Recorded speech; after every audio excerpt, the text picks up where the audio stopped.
napapansin sa iyong mga kapaligiran. Kay dumi na ng hangin, pati na ang mga ilog natin. Hindi nga masama ang pag-unlad, at malayo-layo na rin ang ating narating.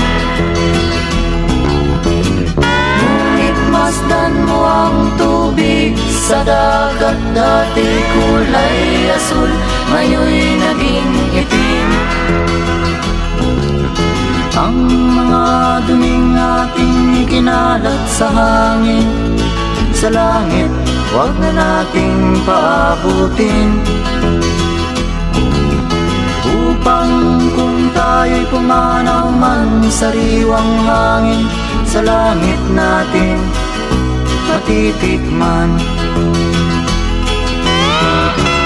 Mayroon lang akong hinihiling, sa aking pagpanaw sana ay tag-ulan. Gitara ko ay aking dadalhin, upang sa ulap na lang tayo magkantahan.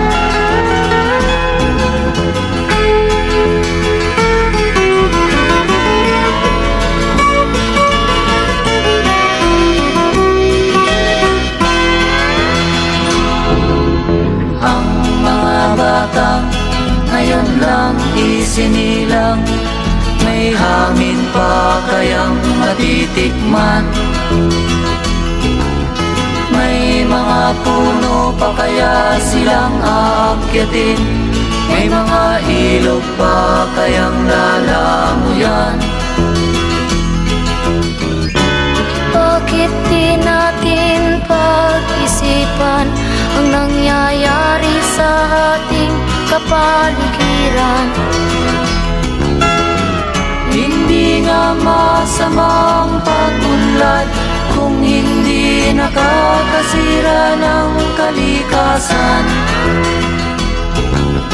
Darating ang panahon, mga ibong dala ay wala nang madadapuan. Masdan mo ang mga punong dati ay kay tatag, ngayon'y namamatay dahil sa ating kalokohan.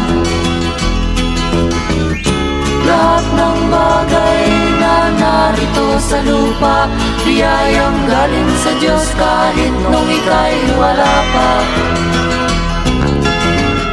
Ingatan natin at huwag nang sirain pa, pagkat pag kanyang linawi tayo'y mawawala na. Mayroon lang akong hinihiling, sa aking pagpanaw sana ay tag-ulan.